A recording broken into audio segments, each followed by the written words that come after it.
अस्सलाम वालेकुम स्टूडेंट, कैसे हैं आप लोग। उम्मीद करता हूँ सब लोग ठीक होंगे, खैरियत से होंगे। जैसा कि आपको पता है कि CS601 data communication final term MCQs हम सॉल्व कर रहे हैं अकॉर्डिंग टू न्यू बुक। आपकी जो पावर पॉइंट स्लाइड है उनके मुताबिक ये आपके फाइनल टर्म के MCQs हैं, जिसकी टोटल 10 वीडियोस पार्ट नंबर 10 तक अपलोड हो चुकी हैं। ये है पार्ट नंबर 11। अगर आपने 10 वीडियोस जो अपलोड हो चुकी हैं अभी तक नहीं देखी तो नीचे डिस्क्रिप्शन में लिंक है, वहाँ पे जाके आप वो 10 वीडियोस भी देख सकते हैं, जिसमें ऑलमोस्ट हमने अभी तक जो है वो 150 MCQs कवर कर लिए हैं। तो स्टूडेंट अभी आपने टेंशन नहीं लेनी, क्योंकि अभी MCQs जो हैं वो रिपीट होंगे, और जो रिपीटेड MCQs हैं वो हम दोहराएंगे नहीं। हम जस्ट जो है वो न्यू MCQs करेंगे और इंशाल्लाह जल्द ही आपका ये जो सिलेबस है वो कंप्लीट हो जाएगा, ये जो फाइल मैं आपको करवा रहा हूँ। MCQ नंबर 76 है। In dash, each station is allocated at a time slot during which it can send data to time division multiplexing access है। तो ये मैं आपको पहले ही बता चुका हूँ। आगे है the extra bit add with the original data for error detection. ये आपकी रिडंडेंसी बिट्स होती हैं, जिसको हम रेडुएंट बिट्स भी कहते हैं। ये कौन सी होती हैं? रेडुएंट बिट्स। जो एक्स्ट्रा डाटा हम ऐड करते हैं ना अपने एक्चुअल डाटा के साथ, वो एरर डिटेक्ट करने के लिए उस डाटे को रेडुएंट यानी कि उर्दू में अगर मैं बताऊं तो इसको कहते हैं फजूल बिट्स। ठीक है, रेडुएंट यानी कि एक्स्ट्रा बिट्स। अब नेक्स्ट MCQ नंबर 78 है कि dash is correct formula to determine the total number of ports. अगर आप टोटल नंबर ऑफ पोर्ट्स जानना चाहते हैं मैश नेटवर्क में, तो उसका जो फार्मूला है वो है n multiply n plus one. n multiply n plus one. Next आपका MCQ नंबर 79 है कि dash is some time call the bit rate. तो डाटा रेट को बाज़ बिट रेट भी कहा जाता है। डाटा रेट को बिट रेट भी कहा जाता है। सिंपली अगर आप कहें तो the second name of bit rate is data rate. Next है कि collision in CSMA CAR वाइडेड throw all of the given option. CSMA क्या होता है? Carrier sense multiple access. और CA क्या होता है? Collision access. ठीक है, तो इसमें बेसिकली आपको पूछा जा रहा है कि किसके ज़रिए आप क्या करेंगे। सॉरी, CA कोलिजन एक्सेस नहीं बल्कि कोलिजन अवॉइड होता है, और CSMA carrier sense multiple access होता है। The interframe space, contention window, acknowledgement, ये तीनों कंसेप्ट को यूज़ करते हुए हम कोलिजन को अवॉइड करते हैं कास्मा CA में। Dash category of coaxial cable is used for thin Ethernet. ये आपका MCQs दो तीन तरह का आता है। अगर थिन एथरनेट होगा तो RG58 आंसर आएगा। यहाँ से जाके आपका MCQs चेंज हो जाएगा, थिन की बजाय थिक भी आ सकता है। अभी मैं आपको जो बता रहा हूँ वो थिन एथरनेट है, तो थिन के लिए RJ59 आएगा। नेक्स्ट MCQs है कि which one is not the function of data link layer. ये हम पढ़ के आ चुके हैं। और flow control, error control, network control, ये सारे क्या हैं? डाटा लिंक लायर के फंक्शन है। लाइन डिसिप्लिन इसका जो है वो फंक्शन नहीं है। लाइन डिसिप्लिन सॉरी डिसिप्लिन जो है वो इसका फंक्शन नहीं है डाटा लिंक लायर का। Section layer is responsible for reassembling of data या फिर मेंटेनिंग द कनेक्शन। तो सेक्शन लायर जो होती है वो मेंटेनिंग द कंटेंट कनेक्शन आता है। ठीक है, maintaining the connection is the correct answer. Next है कि dash mode of the serial transmission guarantees fix rate of data. तो आइसोक्रोनियस आएगा। फिक्स डाटा रेट की बात होगी तो आइसोक्रोनियस आपका आंसर आएगा, फिक्स डाटा रेट। ठीक है, अगर आप यहां से फिक्स डाटा रेट कॉपी करते हैं और हैंडआउट्स में जाके पेस्ट करते हैं, तो ये देखें आइसोक्रोनियस ग्रांटीज फिक्स रेट डाटा। ठीक है, तो आइसोक्रोनियस जो है वो आपका करेक्ट आंसर है। आगे है data link layer provide services to the. तो data link layer network layer को देती है, और यहाँ पे अगर प्रोवाइड सर्विसेज की बात होगी तो नेटवर्क लायर, और अगर रिसीव सर्विसेज की बात होगी तो फिर कौन सी लायर आ जाएगी, आपकी फिजिकल लायर आ जाएगी। ठीक है, अब यहाँ पे डाटा लिंक लायर है, प्रोवाइड सर्विसेज है, तो पेस्ट करते हैं। ये देखें, data link layer provide services to the network layer and receive services from the physical layer. यहाँ पे आप लोगों ने तवज्जो देनी है कि प्रोवाइड सर्विसेज की बात होगी तो फिर क्या आएगा, नेटवर्क लायर आ जाएगा, और अगर रिसीव सर्विसेज की बात होगी तो फिर क्या आ जाएगा, फिजिकल लायर आएगा। सर्विसेज ली किससे जा रही हैं, फिजिकल लायर से। ठीक है, और प्रोवाइड किसे की जा रही हैं, ठीक है, नेटवर्क लायर को। ये आपने याद रखना है। थोड़ा वेट कीजिएगा, स्क्रीन अभी ऑफ है, जैसे ही ऑन होती है मैं आपको बताता हूं। तो स्टूडेंट ये आपको कवर हो चुका होगा एमसीक्यूज के, provide services data link layer के साथ आए तो नेटवर्क लायर, रिसीव सर्विसेज आए तो फिजिकल लायर। नेक्स्ट आपका एमसीक्यूज नंबर 86 है कि dash in the number of signal और sorry signal element sent per unit time. तो ये सिग्नल रेट होता है। ठीक है, पर यूनिट टाइम जो होते हैं आपके सिग्नल जा रहे, उसको हम सिग्नल रेट कहते हैं। आगे the logical connection between the pair lawyers is connection direct होता है। ठीक है, लॉजिकल तौर पे जो है पेयर लायर के दरमियान जो कनेक्शन पाया जाता है वो डायरेक्ट होता है। ठीक है, logical connection between the pair lawyers is direct, तो डायरेक्ट आएगा। What is the period of sine wave, ये मैंने आपको बताया था कि अगर यहाँ पे 10 हैगाज़र्ड होगा तो देन हमारा आंसर आई थिंक आया था 0.1। अब यहाँ पे 5 हैगाज़र्ड है तो अब हमारा आंसर आएगा 0.2। तो 0.2 जो है वो आपका करेक्ट आंसर है। नेक्स्ट आपका एमसीक्यू नंबर 89 है कि a sine wave is defined by dash. तो साइन वेव की 3 करैक्टरिस्टिक हैं जो कि मैंने आपको बताई थी। साइन वेव की 3 खसूसियात हैं। ठीक है, नेक्स्ट आपका एमसीक्यू नंबर 90 है कि if duration of the noise is decreased. अब यहाँ पे डिक्रीज की बात होगी तो आंसर मोर आ जाएगा, जो कि फर्स्ट वीडियो में मैंने आपको बताया था। अगर इंक्रीज की बात होगी तो फिर लेस आएगा, यहाँ पे बढ़ेगा तो फिर क्या होगा, यहाँ पे लेस होगा। यहाँ पे डिक्रीज कम हो रहा है तो यहाँ पे आंसर मोर लगा देंगे। ठीक है, नेक्स्ट आपका एमसीक्यू नंबर 19 है कि as frame in high level data link control. High level data link control की जो शॉर्ट फॉर्म है वो HDLC है, are only use to transfer information. ये कंट्रोल इंफॉर्मेशन को ट्रांसफर करने के लिए यूज होता है। एस फ्रेम किस लिए इस्तेमाल होता है high level data link control में, कंट्रोल इंफॉर्मेशन को ट्रांसफर करने के लिए। नेक्स्ट आपका एमसीक्यू नंबर 92 है the dash generates the data and pass it along with any control information to a DTE and DCE। ये आपने याद रखना है कि पहले आपका DTE आ जाएगा, उसके बाद आपका क्या आ जाएगा DCE। इसमें आपने कंफ्यूज नहीं होना, ये आपने सीक्वेंस याद रख लेना है। ठीक है, नेक्स्ट आपका एमसीक्यूज नंबर 93 है the type of the Aloha which improve the efficiency of pure Aloha. ये एमसीक्यूज भी रिपीटेड है, हम करके आ चुके हैं। सॉल्टेड अलोहा आंसर है। What is the period of sine wave having frequency of 2 हैगाज़र्ड। अभी हम पढ़ के आए 5 हैगाज़र्ड, और 5 हैगाज़र्ड में हमारा आंसर था आई थिंक 0.2, यही था। जरा देख आते हैं,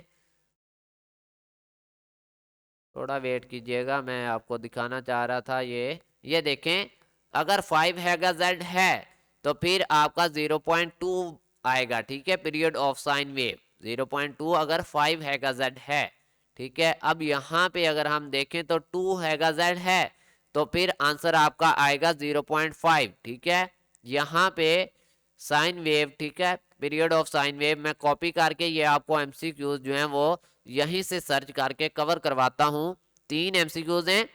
10 हैगाज़र्ड होगा तो आंसर आपका 0.1 आएगा। ठीक है, 10 हैगाज़र्ड होगा तो आंसर आपका 0.1 आएगा। 5 हैगाज़र्ड होगा तो आंसर आपका 0.2 आ जाएगा, और जब 2 हैगाज़र्ड होगा तो आंसर 0.5 आ जाएगा। ठीक है, तो ये आपने याद रखना है, इसीलिए मैंने इनको सर्च आउट किया है ताकि आपको अच्छे से याद हो जाएं। ये 3 एमसीक्यूज एक ही तरह के हैं, सिर्फ यहाँ पे वैल्यू चेंज हो रही है हैगा जेड की। आगे है कि WDM stand for wavelength division multiplexing, जो कि आपके हैंडआउट्स में भी मौजूद है। WDM स्टैंड फॉर होता है वेवलेंथ डिवीजन मल्टीप्लेक्सिंग। स्टूडेंट थोड़ा वेट कीजिएगा, यहाँ इसको करते हैं पेस्ट। तो वेवलेंथ डिवीजन मल्टीप्लेक्सिंग, ये आप देख सकते हैं, वेवलेंथ डिवीजन मल्टीप्लेक्सिंग जो है वो आपका करेक्ट आंसर है। चलते हैं हमारे अगले एमसीक्यू नंबर 96 की तरफ। Latency is made of dash component. तो लेटेंसी जो है वो 2 कंपोनेंट्स आएगा आपका answer. Latency is made of 2 components. Latency is made of 2 component आपका आंसर है। The logical connection between the pair lawyers is direct. ठीक है, ये हमने अभी पढ़ा, ये डायरेक्ट होता है। ठीक है, ये गलत है, आंसर आपका डायरेक्ट जो है वो करेक्ट है। पेयर लायर्स, अगर हम इसको सर्च करें और हमें ये मिल जाए तो पेयर लायर, उम्मीद है कि ये नहीं मिलेगा। और ये लॉजिकल कनेक्शन जो बेसिकली आपका होता है पेयर लायर के दरमियान, वो क्या होता है, डायरेक्ट होता है। ठीक है, the logical connection between pair layer, ये आपका डायरेक्ट होता है स्टूडेंट। आंसर जो है वो बेसिकली आपका क्या है, डायरेक्ट है। ठीक है, चलते हैं हमारे अगले एमसीक्यूज पर। ये रेड कर देते हैं क्योंकि ये रॉन्ग है, इसको रेड कर देते हैं। ठीक है, आगे है कि in line discipline after the data transmission the sending system finish with an EOT frame. अब ईओटी क्या होता है, एंड ऑफ टेल। ईओटी से मुराद होता है एंड ऑफ टेल, तो ईओटी आपका आंसर है। एमसीक्यूज नंबर 99 है कि dash of a signal is the collection of all the component frequency it's contain. तो ये फ्रीक्वेंसी स्पेक्ट्रम आपका करेक्ट आंसर है। फ्रीक्वेंसी स्पेक्ट्रम जो है वो आपका करेक्ट आंसर है कि frequency spectrum of a signal is the collection of all the component frequency it's contain. तो ये आपका करेक्ट आंसर था। अगर यहाँ से मिले हमें स्पेक्ट्रम, बहुत ज़्यादा सर्चेज आ गई हैं, हम साथ में फ्रीक्वेंसी स्पेक्ट्रम कॉपी कर लेते हैं। तो स्टूडेंट ऑलमोस्ट आपका जो पेपर है वो आपके पावर पॉइंट स्लाइड्स में से ही आता है, तो इसमें कंफ्यूज होने की ज़रूरत नहीं है। ठीक है, तो ये आपका करेक्ट आंसर जो है वो है फ्रीक्वेंसी स्पेक्ट्रम। नेक्स्ट आपका है कि CHAP is an authentication protocol which use dash process to authenticate user information. तो 3 वे है, जो कि वीडियो नंबर 2 या 1 में मैंने आपको अच्छे से ब्रीफ भी किया है। RZ स्टैंड फॉर होता है return to zero. Data communication में RZ का मतलब है return to zero. Mostly student search करते हैं गूगल पे जाके कि RZ स्टैंड फॉर, भाई साथ में ये भी तो लिखा करो कि डाटा कम्युनिकेशन में इसका क्या मतलब है। तो थोड़ा ख्याल किया करें, डाटा कम्युनिकेशन के लिहाज से इसका मतलब है रिटर्न टू जीरो। यहाँ पे 2 आना था। ठीक है, आगे है कि in dash each band is reserve for a specific station आना था यहाँ पे। ठीक है, स्पेसिफिक स्टेशन, तो मैंने आपको ये बताया था निकाल के वहाँ से, आपके हैंडआउट से, स्पेसिफिक स्टेशन आप यहाँ पे सर्च करेंगे तो आपको मिल जाएगा FDMA, जो कि हम पिछली वीडियोस में भी निकाल के देख चुके हैं। ये देखें, स्पेसिफिक स्टेशन है और ये टॉपिक है फ्रीक्वेंसी डिवीजन मल्टीपल एक्सेस यानी कि FDMA का। तो FDMA आपका करेक्ट आंसर है। आगे आपका एमसीक्यू नंबर 2 है कि in TCP IP protocol suite the process of adding header at the each layer. ये हमने पढ़ा है पैक्टाइजिंग का अमल होता है ये। ठीक है, हेडर हमने देना है हर लायर पे, तो ये पैक्टाइजिंग का अमल है। ठीक है, ये कौन सा अमल है, पैक्टाइजिंग, यानी कि हम हेडर दे रहे हैं हर लायर पे, तो ये पैक्टाइजिंग के अमल में आता है। तो नेक्स्ट आपका एमसीक्यू नंबर 3 है कि in block coding we divide our message into blocks के bits called as a data words. ठीक है, ये भी आपने पढ़ा होगा कि divide our message into blocks ये आपका के बिट्स कॉल्ड डेटा वर्ड्स, इनको हम क्या कहते हैं, डेटा वर्ड्स कहते हैं। ये देखें, ठीक है, we divide our message into blocks, each of K bits called data words. तो डेटा वर्ड जो है वो आपका करेक्ट आंसर है, ठीक है, डेटा वर्ड जो है वो आपका करेक्ट आंसर है। एमसीक्यूज नंबर 4 है कि in circuit switch network we have low efficiency but minimum delay आएगा, ठीक है। यहाँ पे मुझे डाउट है, लो एफिशिएंसी है तो मिनिमल डिले आएगा मेरे ख्याल में।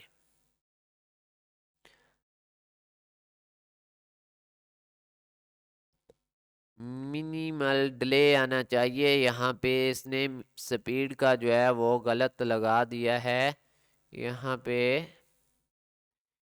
मिनिमल डिले आएगा। ये देखें, ठीक है, circuit switch network have low efficiency but minimal delay आएगा। तो स्टूडेंट आपका करेक्ट आंसर क्या है, डिले, ठीक है। ये डिले जो है वो आपका करेक्ट आंसर है और ये स्पीड जो है वो आपका रॉन्ग आंसर है, ठीक है। अब जो करेक्ट आंसर है वो आपका सर्किट स्विच नेटवर्क के लिहाज से डिले आएगा, मिनिमम डिले आएगा, ठीक है। डिले जो है वो आपका करेक्ट आंसर है, ठीक है। चलते हैं हमारे एमसीक्यूज नंबर 5 की तरफ। एमसीक्यूज नंबर 5 है कि इसको जरा सेव भी कर लें अगर होता है, यहाँ से हो चुका है। Error correction is more dash than the error detection. Error correction जो है वो डिफिकल्ट है more than the error detection. अगर मैं आपको कहूं कि किसी की गलती को तलाश करना आसान है या उसको सुधारना, तो आप कहेंगे कि एरर को डिटेक्ट करना आसान है, उसको करेक्ट करना मुश्किल है, ठीक है। तो यहाँ पे भी बात हो रही है कि एरर करेक्शन यानी कि एरर को सही करने का अमल मोर डिफिकल्ट, मुश्किल, ज्यादा मुश्किल होता है than the error detection, error को डिटेक्ट करने में। अभी मैं कह दूं कि मुझे लग रहा है कि यहाँ पे गलती है, गलती क्या है कि ये जो है यहाँ पे नहीं आना चाहिए था, एड टेक्स्ट का जो है यहाँ पे नहीं आना चाहिए था, ये यहाँ पे आना चाहिए था। अब मुझे ये लग रहा है कि गलती है, लेकिन मैंने फाइंड तो बड़ी जल्दी कर लिया, ठीक है। लेकिन अब इसको सुधारना क्या है, सुधारना इसको क्या है, डिफिकल्ट है, ठीक है, मुश्किल है। तो बात यहाँ पे यही हो रही है कि एरर जो है वो करेक्शन जो है वो मुश्किल है एरर डिटेक्शन से। तो स्टूडेंट नेक्स्ट आपका एमसीक्यूज है कि A M signal require the BV of renal signal twist आएगा, ठीक है। ट्विस्ट जो है वो आपका करेक्ट आंसर है कि A M signal amplitude modulation signal require the BV of renal signal. तो ये आपका ट्विस्ट आ जाएगा, ठीक है। ट्विस्ट जो है वो आपका करेक्ट आंसर है। नेक्स्ट आपका एमसीक्यूज नंबर है 7। Asynchronous transmission is slow. Asynchronous transmission जो है वो आपकी क्या होती है जी, बताया जा रहा है कि ये स्लो ट्रांसमिशन होती है। ए साइक्रोनियस ट्रांसमिशन क्या है जी, स्लो ट्रांसमिशन है। अगर यहाँ पे इसका नॉर्मल रिस्पांस मोड है, ठीक है, और बेसिकली ये यहाँ पे स्लो ट्रांसफॉर्मेशन मोड है, ठीक है।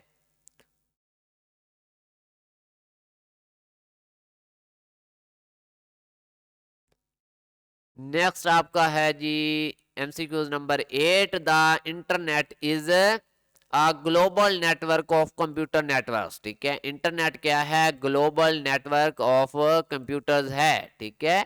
अ global network of computer network को हम इंटरनेट कहते हैं। Time division multiplexing used in system, digital system. Time division multiplexing is used in digital system, ठीक है। डिजिटल सिस्टम में टाइम डिवीजन मल्टीप्लेक्सिंग को यूज किया जाता है। एमसीक्यू नंबर 10 है और आज की वीडियो का ये लास्ट एमसीक्यूज है कि radio wave transmission utilize dash different type of propagation. तो 5 तरह की डिफरेंट प्रोपागेशन होती हैं जो कि रेडियो वेव्स ट्रांसमिशन यूटिलाइज करती हैं। तो राइट आंसर आपका 5 टाइप ऑफ प्रोपागेशन है। तो स्टूडेंट वीडियो नंबर 11 आपकी कंप्लीट हो चुकी। अगर आप लोग वीडियो नंबर 12 देखना चाहते हैं तो नीचे वीडियो में उसका डिस्क्रिप्शन में आपको लिंक मिल जाएगा। तो हमारे चैनल को सब्सक्राइब करें और बेल के आइकन पर दबा लें ताकि जब भी न्यू वीडियो अपलोड हो आप लोगों को नोटिफिकेशन मिल जाए।